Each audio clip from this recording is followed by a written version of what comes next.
أعوذ بالله السميع العليم من الشيطان الرجيم. بسم الله الرحمن الرحيم.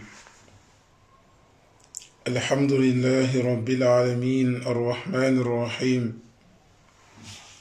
مالك يوم الدين إياك نعبد وإياك نستعين اهدنا الصراط المستقيم صراط الذين أنعمت عليهم غير المغضوب عليهم ولا الضالين. اللهم صل وسلم وبارك وزد على سيدنا محمد وعلى آله وصحبه ومن والاه. ربنا آمنا بما أنزلت واتبعنا الرسول فاكتبنا مع الشاهدين. اللهم لا علم لنا إلا ما علمتنا إنك أنت العليم الحكيم.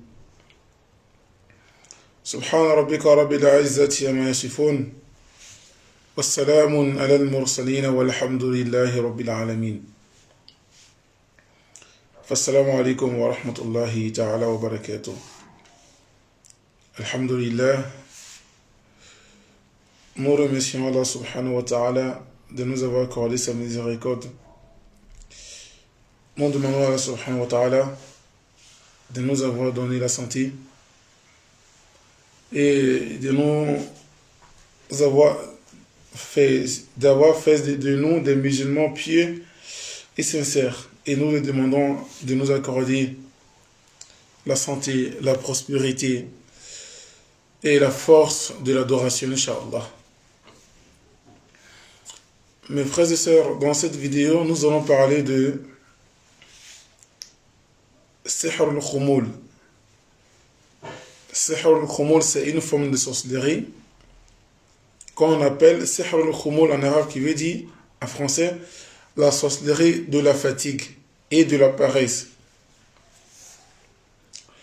On va expliquer comment ce type de sorcellerie fonctionne et comment ça agit sur la victime et quels sont les symptômes de cette sorcellerie et quelles dispositions nous devons prendre pour pouvoir se soigner quand on a ces symptômes-là. Et comment le traiter? On va donner tout dans ce direct. Comment le traiter? Comment le traiter? On a plein de personnes qui souffrent de Sihr al-Khumul, mais ils ne le savent pas. La sorcellerie de la paresse, la sorcellerie de la fatigue. Tout le temps vous êtes fatigué et vous avez la paresse, vous n'arrivez même plus à faire ce qui est le plus important pour vous. Même certaines de vos choses qui sont importantes, vous n'arrivez pas à les faire. Telles que faire la prière et voilà, régler ses courses ou même faire ses papiers administratifs, ils n'arrivent pas à faire tout ça. Pourtant, ce sont des choses qui sont vraiment importantes dans leur vie.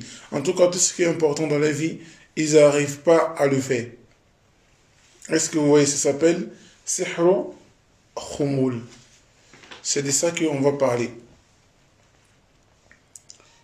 Mais la dernière fois dans la vidéo, j'avais expliqué que pas forcément que c'est un être humain, le djinn qui vous possède, que c'est un être humain qui l'a envoyé, pas forcément. Est-ce que vous comprenez? Pas forcément. Des fois, les djinns font le sihr par leur propre volonté. Des fois, les djinns font le mal aux gens par leur propre volonté, sans que quelqu'un les envoie. Est-ce que vous voyez? Des fois, on se fait des idées, on se met des choses dans la tête, on pense que c'est telle personne qui nous a fait la sorcellerie. Pourtant, cette personne n'a rien à voir là-dedans. Est-ce que vous voyez? Pourtant, cette personne n'a rien à voir. Donc, nous, on a la tendance à mettre dans la tête que c'est ma voisine qui m'a fait le sihr. C'est mon voisin qui m'a fait le sihr. C'est la famille de mon mari qui m'a fait le sihr. Pas telle personne qui m'a fait le sihr. Pas forcément. On sait qu'il y a des djinns sorciers et il y a des humains sorciers. Est-ce que vous comprenez? Du coup, pas forcément que c'est l'être humain déjà qui vous a fait la sorcellerie. Faisons attention pour ne pas faire la mauvaise shahada. Est-ce que vous comprenez? Allah nous dit Allazina la yashhaduna adh-dhuhur. Allazina la yashhaduna adh-dhuhur. Ceux qui ne font pas les mauvaises shahada. Ils disent que voilà, moi je suis un témoin, c'est telle personne qui me l'a fait. Pourtant ce n'est pas la personne n'a rien à voir là-dedans. Un, des deux, pour dire voilà, je soupçonne telle personne. Déjà, Allah dit Ya ayyuhallazina amanu ishtanibu kathiran min adh-dhann. Oh, vous qui avez créé Allah, éloignez-vous des mauvaises pensées. Vous voyez? De ne pas penser à telle personne pour dire c'est telle personne qui m'a fait le mal. Le fait que vous avez pensé comme ça à la personne, vous gagnez des péchés. Est-ce que vous voyez? Le fait que vous avez pensé à telle personne de cette façon, vous gagnez des péchés. Éloignez-vous de mauvaises pensées. Voilà, c'est ce que Allah nous demande. Donc, tout ce qui vous arrive dans ce bas monde, que ce soit les épreuves ou d'autres problèmes, il faut le prendre avec la foi, al-iman. Il faut le prendre avec al-iman. Excuse-moi, je prends le carton là, je vais poser le téléphone dessus. Je vais poser ça comme ça. C'est d'en bas. Voilà, merci.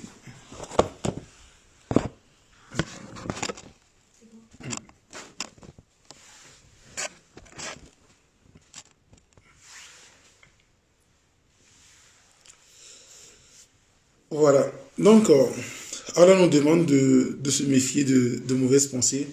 Parce que le fait qu'on pense que telle personne a fait ça, est-ce que c'est pas ma voisine? Est-ce que c'est pas telle personne? Ça seulement on gagne des péchés. Est-ce que vous comprenez? Donc, éloignez-vous de tout ça. Tout ce qui vous arrive, dites Alhamdulillah. Dites Alhamdulillah, c'est Dieu qui a voulu. Parce que si Dieu n'avait pas voulu, ça n'allait pas vous arriver. Si Dieu n'avait pas voulu que ça soit de cette façon, ça n'allait pas vous arriver. Mais le fait que Allah a décidé de cette façon, donc rien ne peut empêcher cela. Mais il faut dire quand même Alhamdulillah. Il faut le remercier. Et de jour en jour, on parle des fois, la chose même qui font que on est des fois touché par le sihr, que ce soit le fait qu'ils ont envoyé le djinn et que le djinn arrive à nous posséder, ou que ce soit c'est le djinn même qui le fait par sa volonté et qu'il arrive à nous atteindre, c'est parce qu'on a la foi qui est très faible. Est-ce que vous comprenez? Nous avons la foi qui est très faible, qui est al-iman. On a le iman qui est très faible. Est-ce que vous voyez? Parce que moins de choses qui arrivent à l'être humain, il ne va pas dire Alhamdulillah. Il ne va pas dire c'est Dieu. Il va dire voilà, c'est telle personne, telle personne. À quel moment on va s'en sortir? Si tout le temps il faut qu'on dise c'est telle personne qui nous a fait ça, c'est telle personne, on ne va pas s'en sortir. En islam, il ne faut pas accuser quelqu'un sans des preuves. Il ne faut pas accuser quelqu'un sans des preuves authentiques. Si vous n'avez pas de preuves, c'est très dangereux d'accuser quelqu'un. On prend l'exemple. Allah subhanahu wa ta'ala nous dit dans le Coran, ceux qui témoignent contre des fornicateurs, des gens qui ont forniqué, ou soit ils disent que voilà, j'ai vu telle personne en train de forniquer, pourtant c'est pas vrai. Allah dit qu'on doit les fouetter 80 coups. On doit les fouetter 80 coups. Pourquoi? Parce qu'ils ont dit quelque chose qu'ils n'ont pas vu. Ils ont dit n'importe quoi sur une personne qu'ils n'ont pas vue. Vous voyez? Donc, accuser quelqu'un sans de preuves, il y a des conséquences là-dedans. Qu'Allah nous protège. Et dans la dernière fois, dans le darasa de la dernière fois, on a parlé de un type de sorcellerie, ça on en a parlé.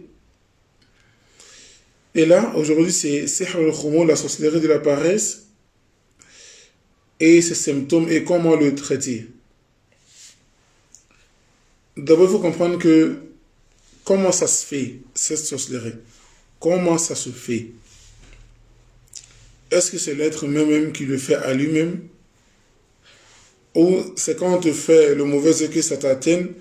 Ou soit c'est le sihr directement quand on te fait? Comment ça se fait? Pour commencer, toujours, soit le sorcier va envoyer un djinn, soit le djinn va venir par sa propre volonté.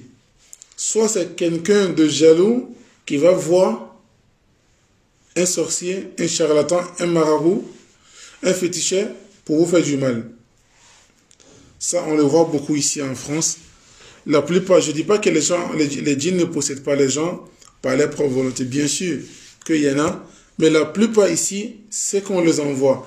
En tout cas, la plupart de nos traitements avec certains patients, les djinns, la plupart d'eux disent que voilà, ils étaient envoyés. Est-ce que vous voyez? D'autres sont envoyés pour tuer les victimes. D'autres sont envoyés pour détruire la vie de leurs victimes. D'autres sont envoyés pour bloquer le voyage de quelqu'un. D'autres sont même envoyés pour nuire à la vie de la personne et ses enfants. Subhanallah, il n'y a plus de sentiments.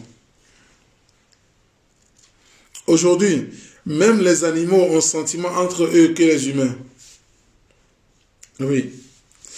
Même les animaux ont sentiment aujourd'hui entre eux que nous les humains. On se fait la jalousie, on se fait des mauvais œils, on se fait le sihr, on se détruit la vie. Parce que telle personne s'est mariée avec telle personne, vous ne voulez pas le voir. Vous allez faire le sihr sur la personne pour la séparer. Et toi, tu as quel intérêt à voir dans ça? Seulement, tu ne veux pas les voir ensemble. Seulement, tu ne veux pas les voir ensemble, c'est tout. Mais et après, qu'est-ce que ça va t'apporter? Rien que des péchés. Et des péchés qui sont encore plus graves. Est-ce que vous voyez? Parce qu'en islam, la sentence d'un sorcier, c'est la mort. La sentence d'un sorcier, c'est de le fouetter avec une machette à la mort. Est-ce que vous comprenez? Du coup, ça ne sert à rien d'aller voir un sorcier, de faire du mal à quelqu'un. Le prophète alayhi salatu wassalam a dit, c'est lui qui va voir un sorcier, un divin, pour dire, voilà, regarde-moi mon problème. Regarde mon problème. Quel problème que j'ai? Voilà. Le prophète dit, celui qui va voir... Excuse-moi, tu peux me donner un peu de coranisé? Avec le verre.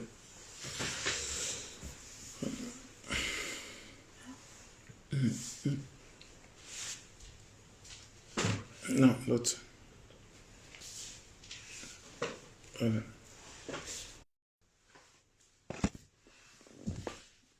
Merci.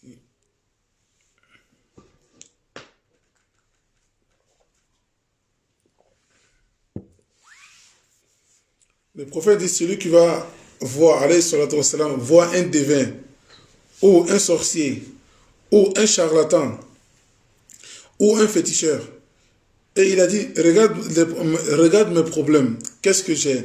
Et le sorcier va faire des devinages, ou soit le charlatan va faire des devinages, il va lancer des coris, ou il va faire des tourabs.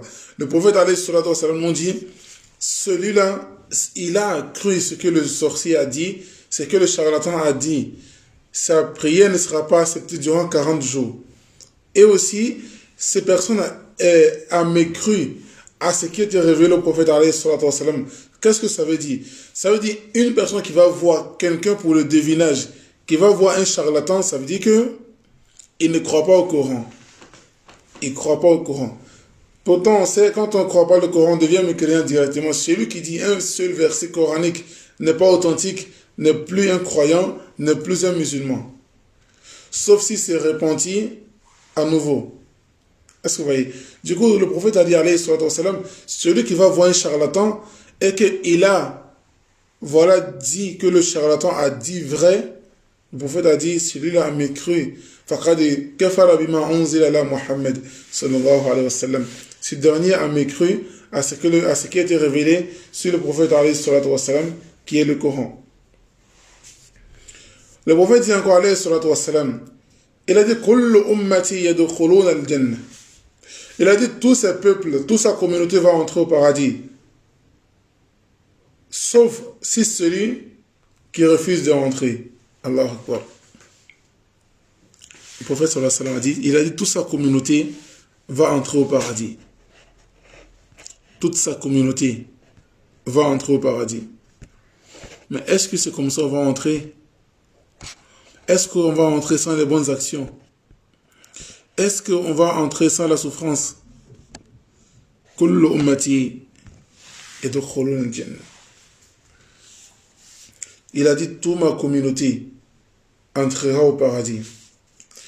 Sauf celui qui refuse d'entrer. Sauf celui qui ne désire pas entrer au paradis. Mais ses compagnons, les Sahaba, l'ont demandé, mais qui va refuser d'entrer au paradis? Mais qui va refuser? On dit au paradis, il n'y a pas de maladie, il n'y a pas de jalousie, il n'y a pas de sihr. Il n'y a pas pour dire qu'aujourd'hui j'ai mal au ventre. Le mal de ventre n'existe pas dans le paradis. Pour dire que j'ai mal à la tête, j'ai un côté de la tête qui fait mal, ça n'existe pas dans le paradis. Vous voyez, j'arrive pas à tomber enceinte, ça n'existe pas au paradis. La vieillesse n'existe pas au paradis. Si tu avais 90 ans, Dieu fait de toi une jeune femme. Allahu Akbar.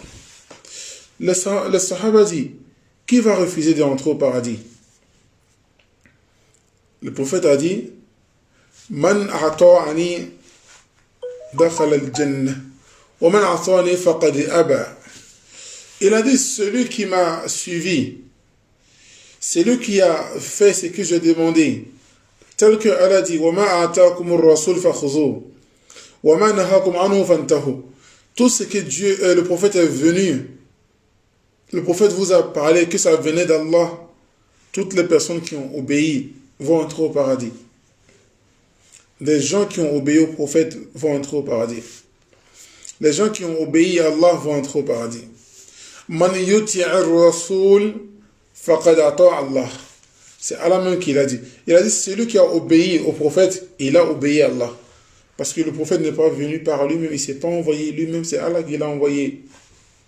Donc, celui qui a obéi à lui, ça veut dire qu'il a obéi à Allah. Mais celui qui a désobéi au prophète, alayhi salatu wassalam, ça veut dire qu'il a désobéi à Allah. Je prends un exemple. C'est comme les policiers qui font leur travail. Est-ce que vous comprenez?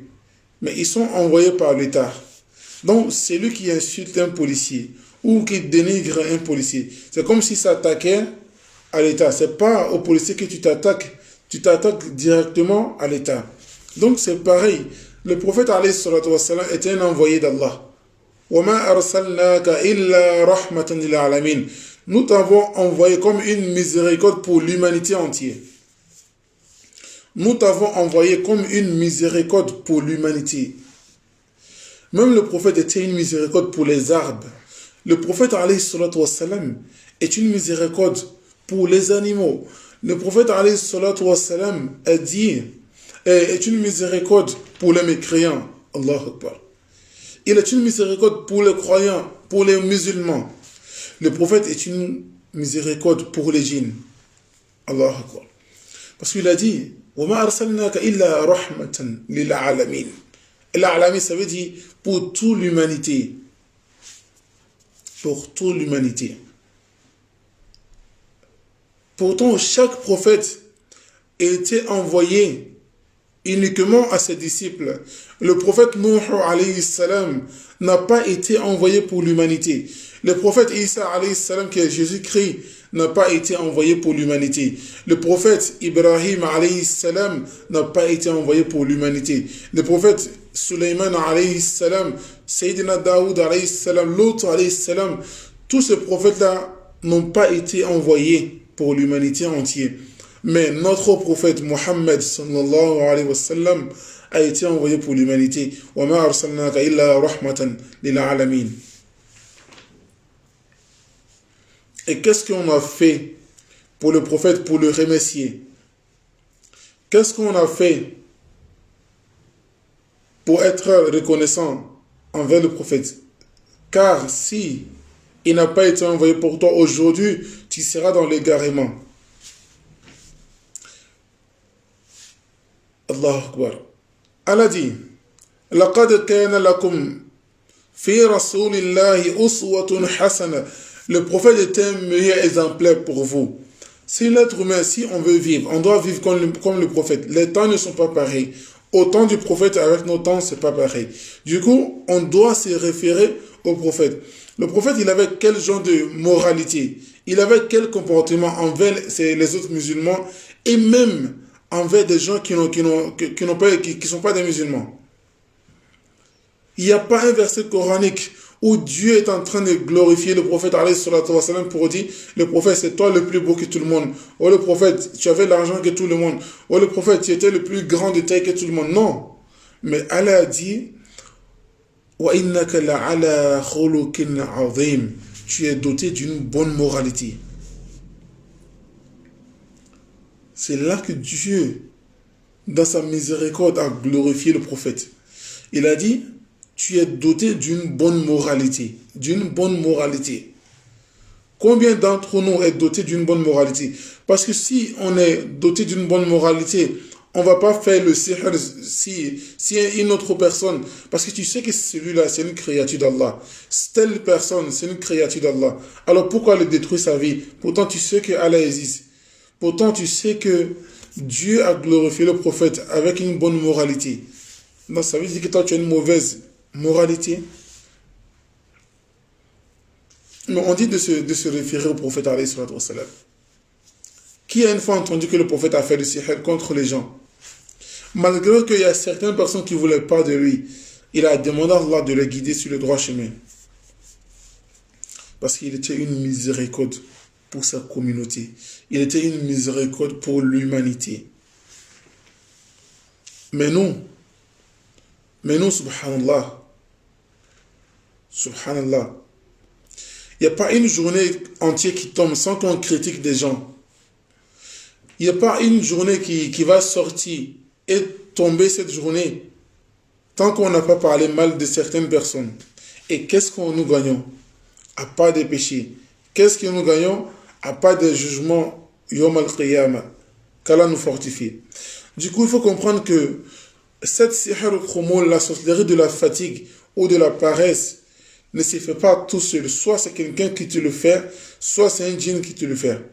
Donc, يرسل الساحر الجنية إلى الشخص المراد سحره. Donc, le sorcier va envoyer un djinn derrière une personne qu'il veut envoûter, derrière une personne qu'il veut faire du mal.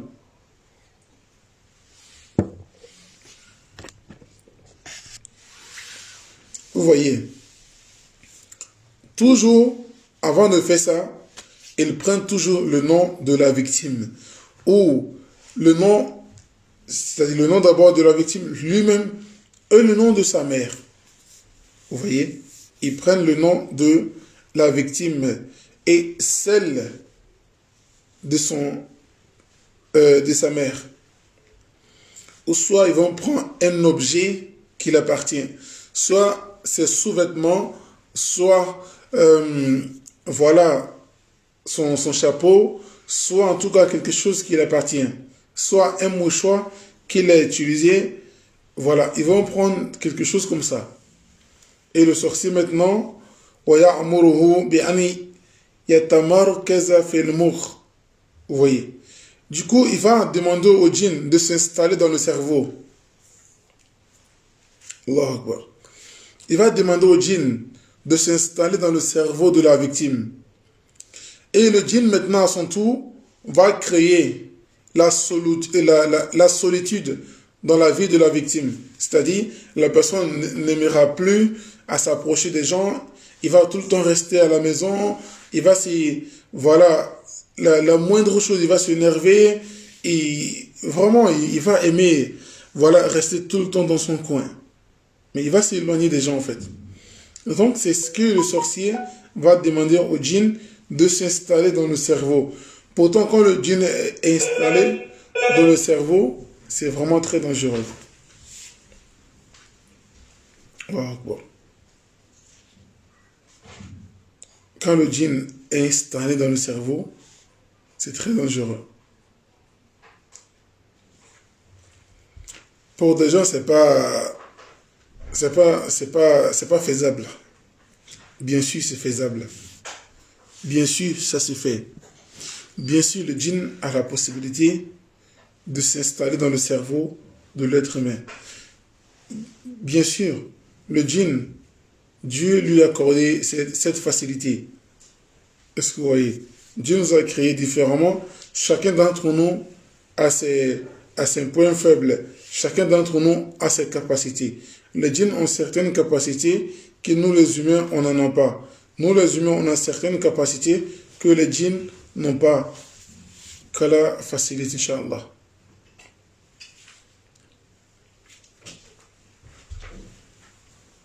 Et après, quand le sorcier va demander au djinn de s'installer dans le cerveau, maintenant le djinn, à son tour, va créer la solitude.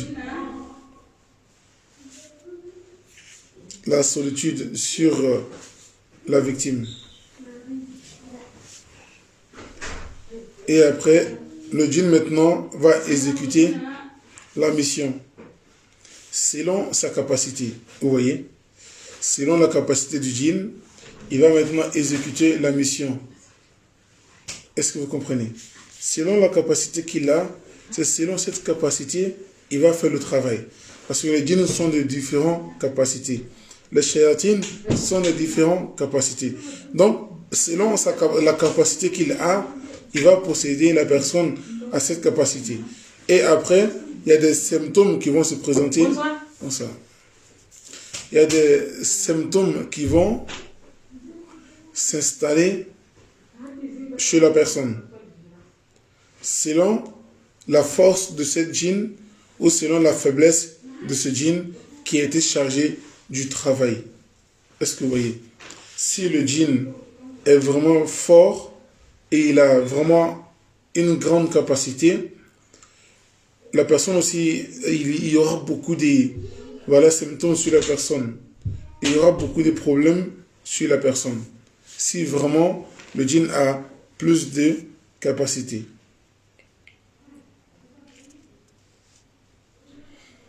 Et quels sont les symptômes de cette sorcellerie? Quels sont les symptômes de cette sorcellerie?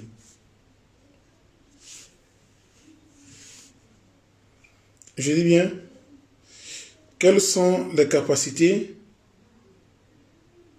de cette, quels sont les symptômes de cette sorcellerie?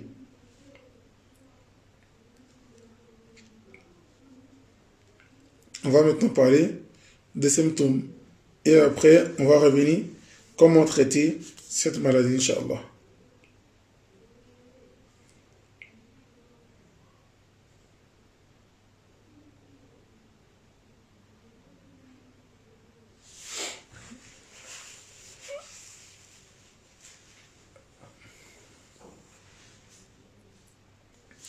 Premier symptôme de la sorcellerie, de la paresse. Premier symptôme, c'est quoi? Hubbul wahda. La personne aime rester seule. La personne aime rester seule. Il ne veut pas rester avec quelqu'un. Intual kamil.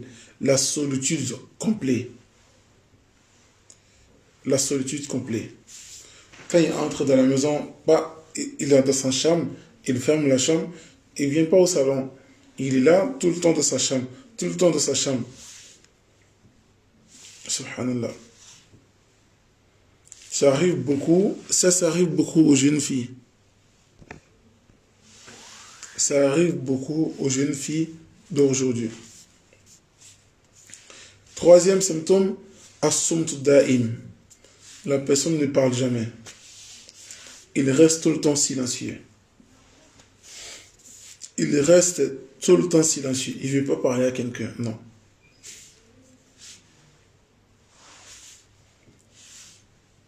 Il ne veut pas parler à quelqu'un. Il reste tout le temps silencieux. Quatrièmement, karahiyatul ijtima'at. La personne n'aime pas du monde. Il n'aime pas, il va pas dans un endroit là où il y a du monde. Soit quand il va à ces endroits-là, il commence à avoir la vertige. Des fois, il peut faire une crise. Il ne supporte pas le monde, en fait. La personne ne supporte pas le monde. Il veut tout le temps rester dans son coin. Il ne supporte pas le monde. Allah Akbar. Cinquième, shurud zihni. La personne a des troubles de mémoire. Une personne qui a cette sorcellerie a des troubles de mémoire aussi. Sixièmement, as-sada'u da'im. La personne a tout le temps des fortes migraines à la tête, tout le temps de migraines, tout le temps de migraines. Subhanallah. Wal khumul da'im, tout le temps la fatigue. Surtout quand il dort, il se réveille, c'est comme si voilà, une personne qui se battait, une personne qui travaillait dans son sommeil. Et après cela, il n'arrive pas à faire ses devoirs, il n'arrive pas à faire ce qu'il doit faire. Même des fois pour aller au travail, c'est compliqué pour la personne, subhanallah.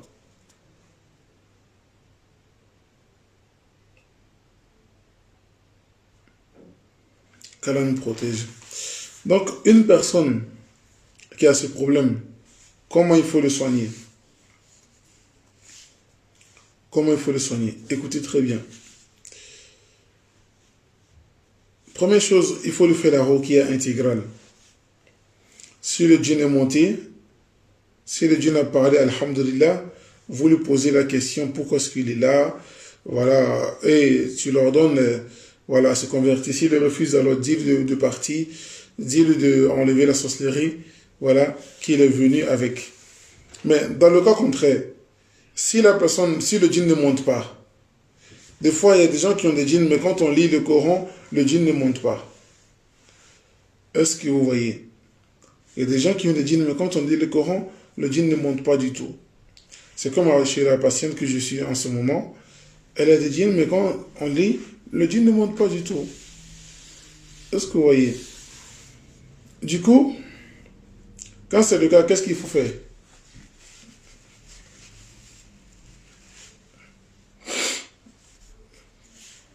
Quand c'est le cas, qu'est-ce qu'il faut faire? Quelle disposition qu'il faut prendre?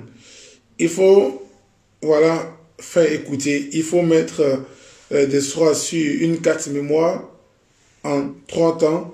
C'est-à-dire, la personne écoute le matin et après la prière de Asr et après, avant de dormir, la personne doit écouter la 3e partie. Surat al-Fatiha. La Surat al-Fatiha, Surat al-Baqarah, Surat Ali Imran, Surat Yasin, Surat al-Sawfat, Surat al-Dukhan, Surat al-Zariyat, Surat al-Hashr, Surat al-Ma'arij, Surat al-Ghashiyah, Surat al-Zalzala, Surat al-Qari'ah, al-Mu'awizat. Al-Mu'awizat, c'est quoi? C'est Qul a'udhu birabbil falak, Qul a'udhu birabbin nas. Donc, vous mettez ça sur une carte mémoire, la personne doit l'écouter durant 45 jours. Allahu Akbar. Vous voyez que ce traitement n'est pas facile. La personne doit l'écouter 45 jours. Ou même 2 fois, ça peut atteindre à 60 jours. Est-ce que vous voyez? Mais avant ce jour-là arrive, si la personne a suivi bien le traitement, alhamdulillah, la personne sera guérie, bi'idnillah. Maintenant, si la victime, le malade, sent des douleurs au niveau du bas-ventre, vous récitez la ruqya sur la personne, c'est-à-dire vous récitez la ruqya sur de l'eau, la personne le boit durant tous ces 60 jours ou durant toutes les 45 jours. Et après, si la victime maintenant ressent des douleurs au niveau de la tête, taqra'u lahu al-ayat ruqya. La personne lit des versets de ruqya sur de l'eau. Et il doit le doucher. Dans chaque 3 jours, la personne doit se doucher avec de l'eau coranisée. Selon jusqu'à les 45 jours ou les 60 jours. Mais cette eau ne doit pas être, mettre sur le feu, etc. Qu'Allah nous protège. Ça, c'est la sorcellerie de Al-Khumul. La sorcellerie de Al-Khumul. J'espère que vous avez compris. 10e chose, Sihr al-Hawatif. La sorcellerie des voix. La sorcellerie des voix. Sihr al-Hawatif. La sorcellerie des voix.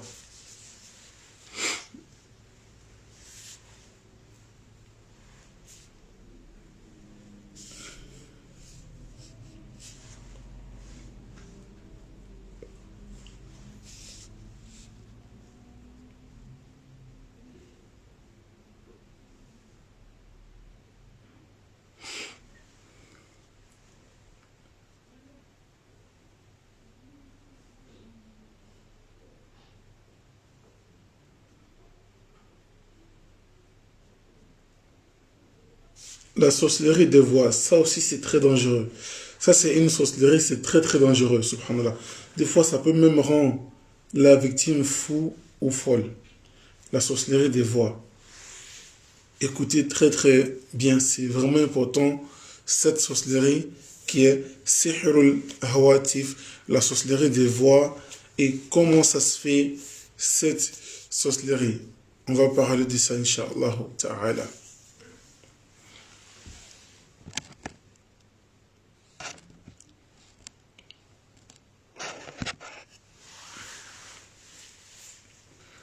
Comment cette sorcellerie fonctionne.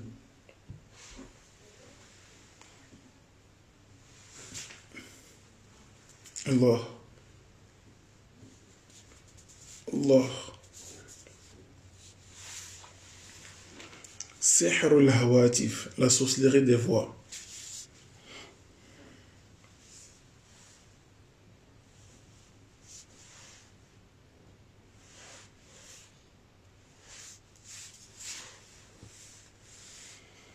On va écouter ensemble Sihr al-Hawatif.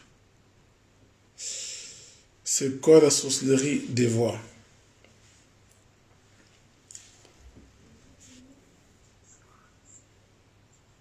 Toujours ces djinns-là sont envoyés. Toujours ces djinns-là sont envoyés, soit par quelqu'un, ou soit c'est le djinn même qui va mettre cette sorcellerie à la personne. Mais la plupart, cette sorcellerie, c'est fait avec l'envoi d'un djinn.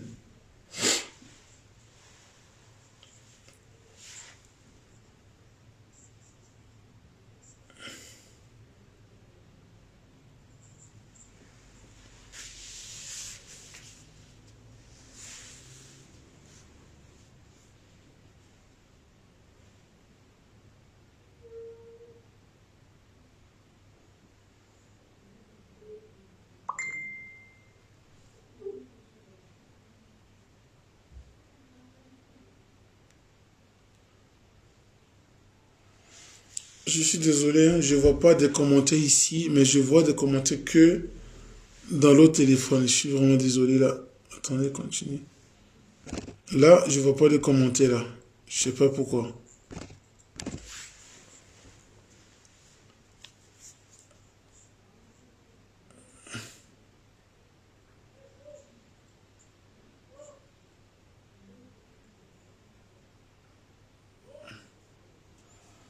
Je vois qu'il y a des commentaires ici. La sorcellerie des voix, Sihr al-Hawatif.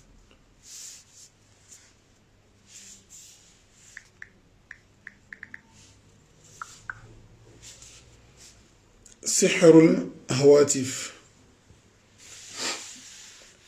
Comment ça se fait? يرسل الساحر جنيا. Le sorcier envoie un djinn.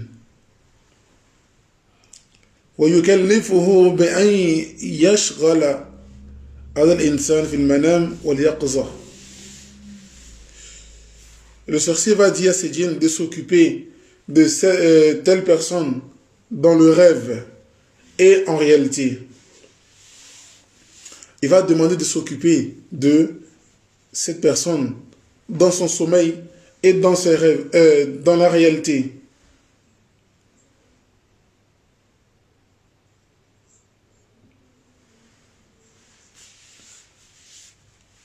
Allah. Allah. Allah. Et là, فيتمثل له الجني في المنام بالحيوانات المفترسة التي تنقض عليه ويناديه في اليقظة وربما بأصوات أناس يعرفهم مريض أو بأصوات غريبة ثم يشككه في القريب أو بعيد والبعيد.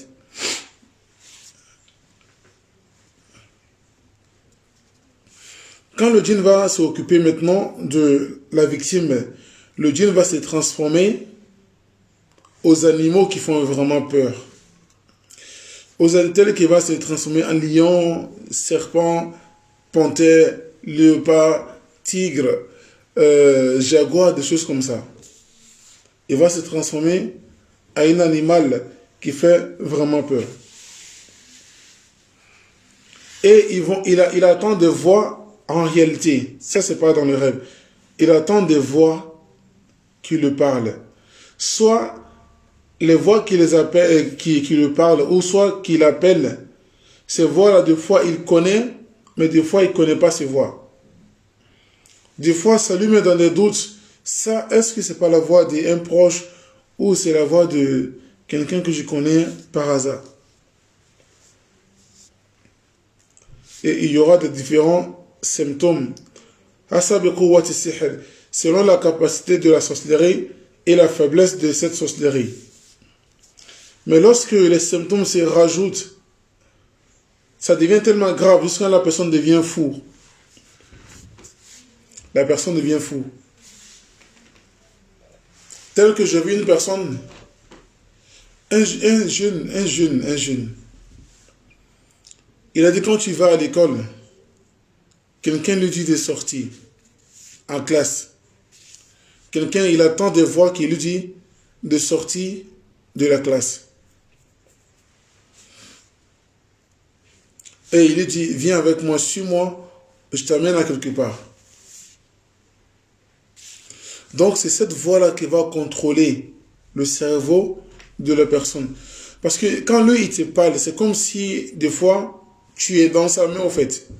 C'est comme quand on met un corde sur le cou d'un animal et voilà, comme on le tire, en fait. C'est pareil. Subhanallah. Donc ça devient comme une sorte de waswas sur la personne.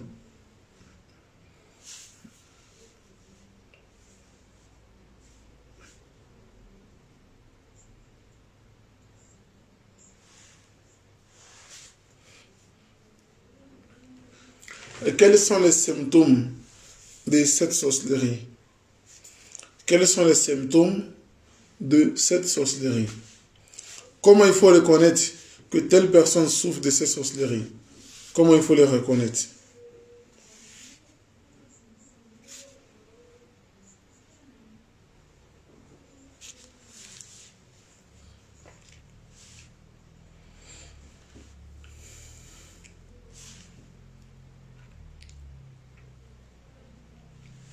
Comment il faut reconnaître cette sorcellerie? Première chose, al-ahlam al-mufzi'a, les rêves qui font vraiment peur. Les rêves qui font vraiment peur. C'est ça, le premier symptôme. Deuxième, يرى في منامه كأن مناديا يناديه. Dans le rêve, il attend des voix qu'il appelle dans le rêve. Il appelle dans le rêve, dans le sommeil, comme s'il y a des voix qu'il appelle. Troisièmement, يسمع أصواتا تخاطبه في اليقظة ولا يرى أشخاصا. Il entend des voix qui lui parlent en réalité, mais il ne voit rien, il ne voit personne, mais il entend des voix qui l'appellent. Quatrièmement, kasratul wasawis, beaucoup de waswas. Beaucoup de waswas. Beaucoup de waswas.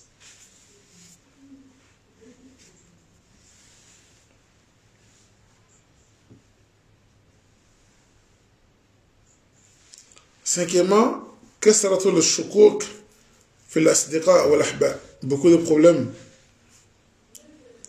entre ses proches et ses amis.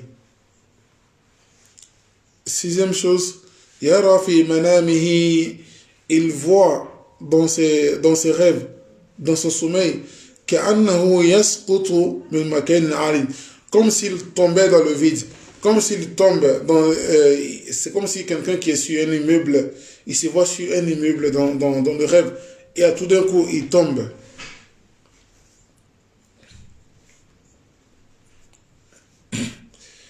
Septième symptôme, yara hayawanatin tutariduhu fil manam. Il voit des animaux qui le poursuivent dans le rêve. Il voit des animaux qui le poursuivent dans le sommeil.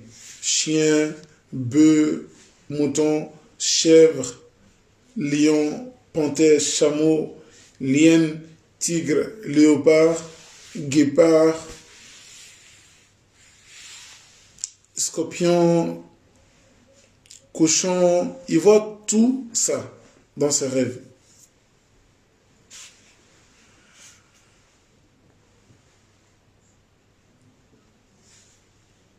Subhanallah.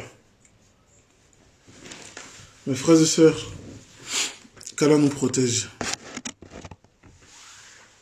Qu'Allah nous protège. Il y a plusieurs médicaments qui vont venir dans ces derniers temps, Inch'Allah.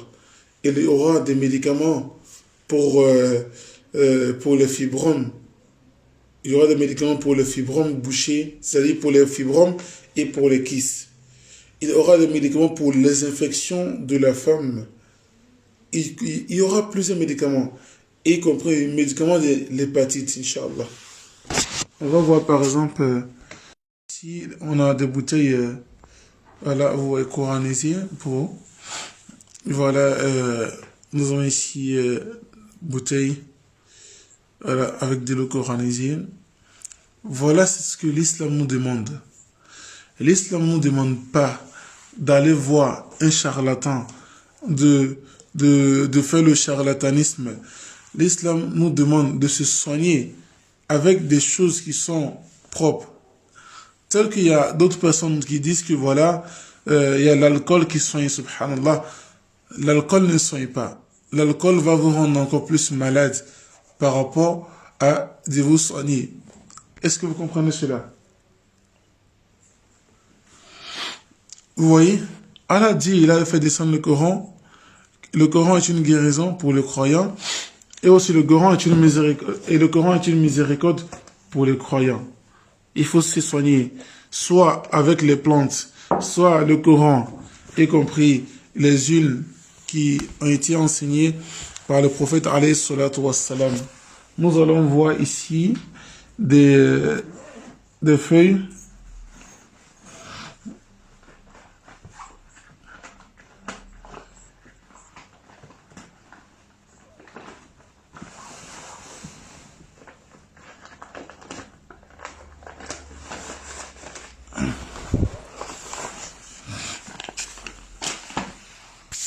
Voilà, les feuilles coranisées, par exemple. Ça, vous voyez des feuilles à l'intérieur, ce sont des feuilles coranisées qui sont bien sûr à l'intérieur.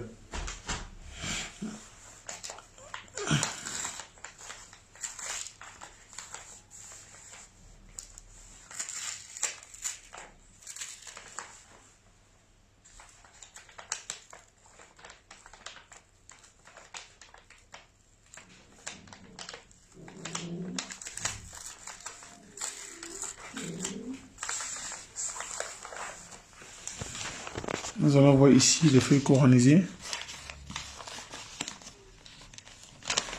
Voilà, qui sont faire, ça c'est de l'huile, voilà. Une minute.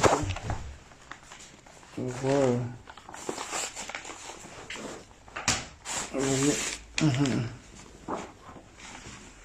Voilà.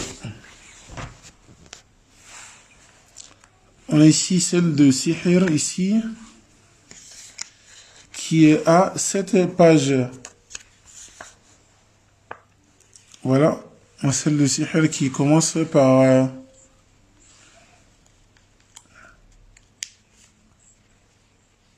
voilà.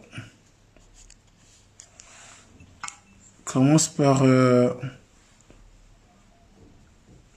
voilà. أعوذ بالله من الشيطان الرجيم بسم الله الرحمن الرحيم واتبعوا ما تتلو الشياطين. Voilà, le feu coranisé. Voilà. Ici, ça, on a celle de Sihir ici, par exemple.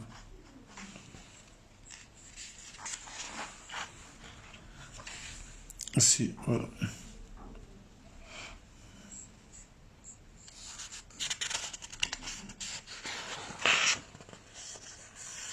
Et après, nous avons voilà, les versets de protection. ولا يؤوده حفظهما وهو العلي العظيم وهو القاهر فوق عباده ويرسل عليكم حفظا حتى إذا جاء أحدهم الموت توفته رسلنا وهم لا يفرطون. Ici, voilà, qui fait cette feuille.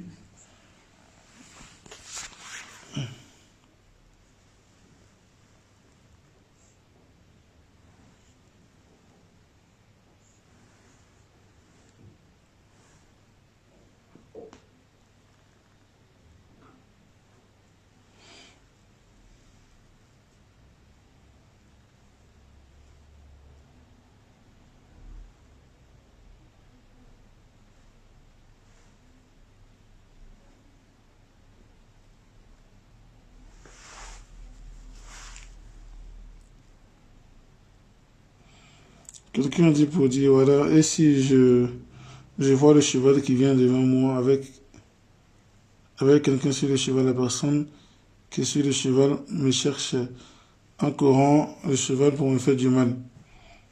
Voilà. Déjà, voit le cheval qui, surtout qui poursuit une personne dans le rêve, ça c'est un type de djinn aussi. C'est un type de djinn que je vais oublier tout à l'heure de citer. Avec l'hibou, quand on rêve de hibou, ça aussi c'est un symptôme de la sorcellerie. Donc ici on a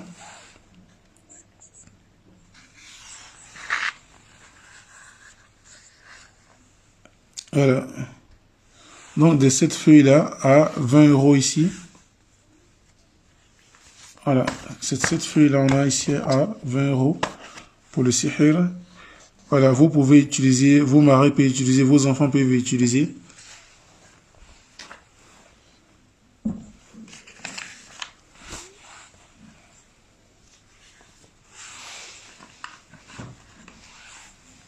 Voilà, ça aussi c'est le sihir.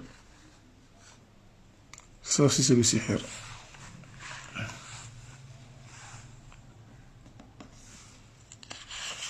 Ça aussi c'est le sihir.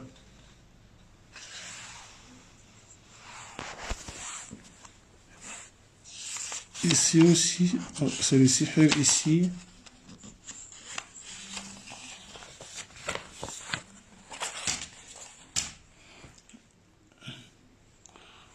Peu importe là où vous êtes, ces feuilles-là peuvent être postées par la poste. Et dès que ça arrive, vous les mettez juste dans l'eau, Inch'Allah. Et vous douchez avec et vous buvez, Inch'Allah.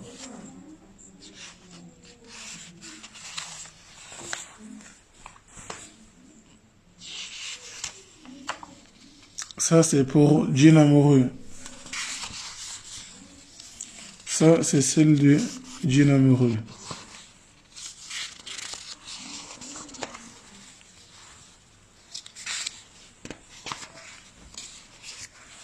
Celle de djinn amoureux, nous avons presque 15 feuilles. Oh, djinn amoureux. On va mettre ça ici de côté. On a ici aussi d'autres versets pour le sihr aussi. On a ici 40 feuilles qui est mentionné. Ayat al-Kursi. On a ici Ayat al-Kursi 313 fois. Ayat al-Kursi, ici, 313 fois. Voilà. C'est-à-dire les versets du trône. Avec le doa à la fin. Voilà.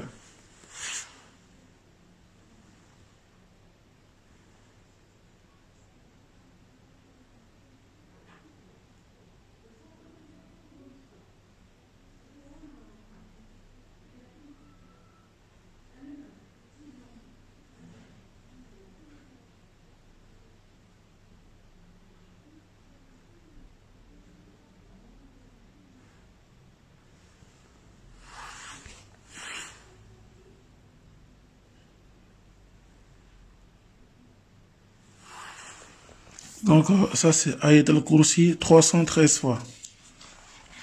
Contre le sihr. Ici, Ayat al-Kursi 313 fois.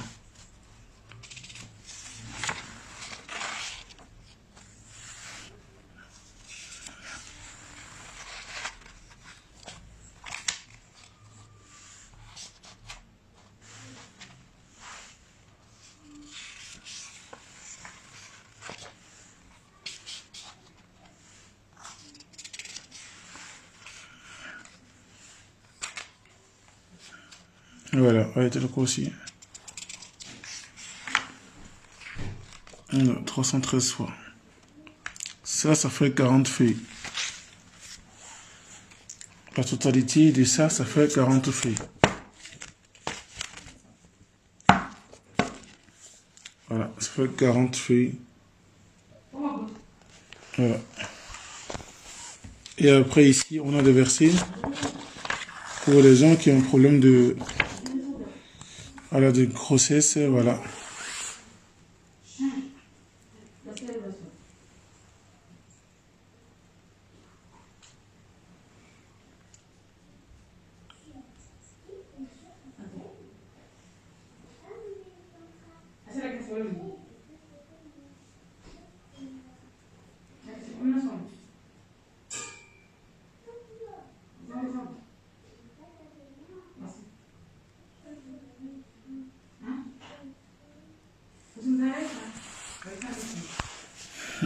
وهو الذي يصوركم في الأرحام كيف يشاء لا إله إلا الله العزيز الحكيم الذين آمنوا من بعد وهاجروا وجاهدوا معكم فأولئك منكم وأولو الأرحام بعض. Ça c'est les versets pour la grossesse et en même temps les versets de sihr de comment ça s'appelle la sihr de en même temps avec sihr de Okam, c'est-à-dire avec sihr de stérilité. Stérilité, voilà, qui est là. Ça aussi. Ça aussi. Ça aussi, c'est cette feuille aussi. Voilà. Cette feuille. Cette feuille. Voilà. Voilà. Donc, tous ces feuilles-là sont disponibles pour des personnes qui sont à Paris. Ils peuvent avoir avec Aïchita à Paris.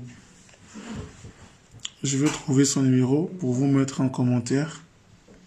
Ceux qui sont à Paris, qui ont besoin de ces feuilles-là, voilà, ils peuvent avoir avec Aïchita, Inch'Allah.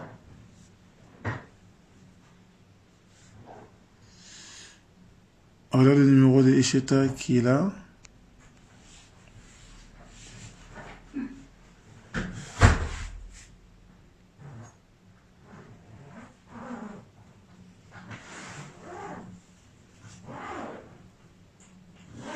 Voilà.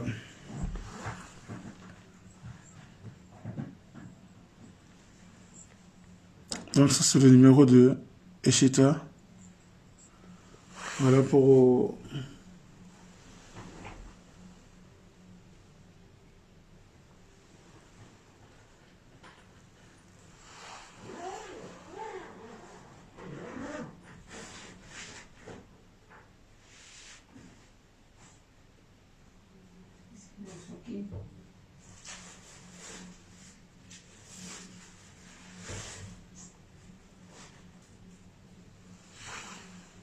Donc voilà. Alhamdulillah.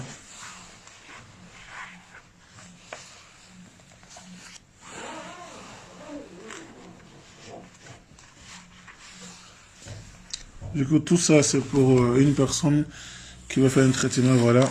Là, je serai à Dijon. Donc voilà. Dijon, Rokia. Voilà. C'est pour une personne pour le traitement. Vous voyez, on a presque plusieurs feuilles ici. Voilà.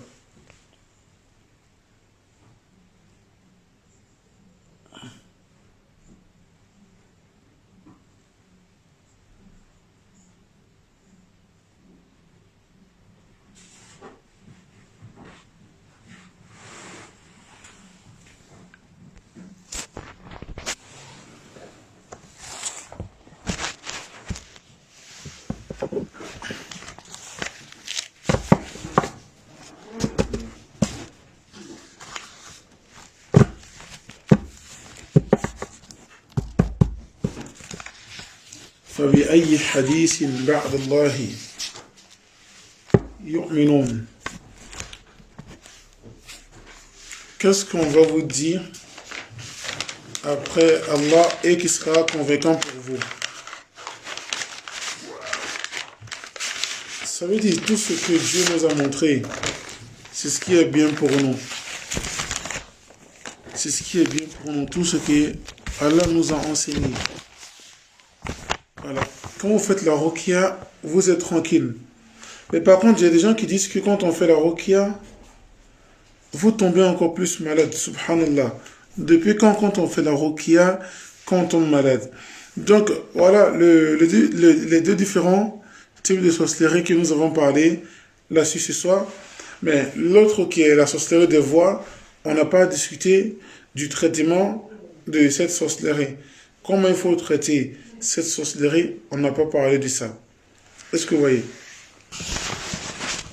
Mais, un conseil de ma part pour donner à tout le monde. Un conseil de ma part pour donner à tout le monde. C'est quoi ce conseil? C'est que il y a des gens qui ont le djinn et en même temps ils négligent. Quand tu négliges, après ils vont dire je suis malade, ça fait 5 ans que je suis malade, ça fait 6 ans que je suis malade. Mais pourquoi avoir un problème et c'est jusqu'à après 6 ans que vous expliquez? C'est bizarre. C'est bizarre.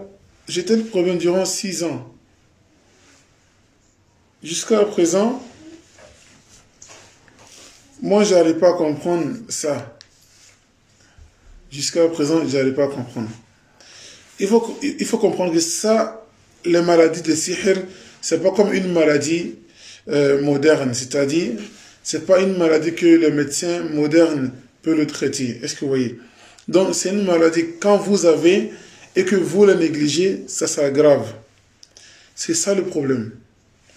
Cette maladie, quand vous en avez, c'est en même temps qu'il faut prendre des précautions. En même temps, il faut se soigner. En même temps, il faut trouver une solution pour se traiter. Parce que si vous négligez, ça va se rajouter. Et quand ça va se rajouter, pour le traiter, ça va prendre du temps. Quand ça va se rajouter, pour l'enlever, ça va prendre du temps. Est-ce que vous voyez? Parce que le djinn ne prend pas 1 jour ni 2 jours pour posséder une victime. Il prend des temps pour posséder une victime. Donc, au moment que le djinn il a pris un bon temps, il s'est bien installé, tu veux l'enlever à tout d'un coup, non. Ça ne marchera pas comme ça, ma soeur. Ça ne marchera pas comme ça, mon frère. Est-ce que vous comprenez? Voilà. Donc, il faut prendre toujours ces précautions. Pas d'attendre, on dit mieux vaut prévenir que guérir. Qu'Allah nous fortifie. Qu'Allah nous fasse des musulmans plus sincères. Là, comme c'est l'heure de la prière, Inch'Allah, on va faire une pause et on se reprend dans quelques instants, Inch'Allah. Assalamu alaikum wa rahmatullahi wa barakatuh.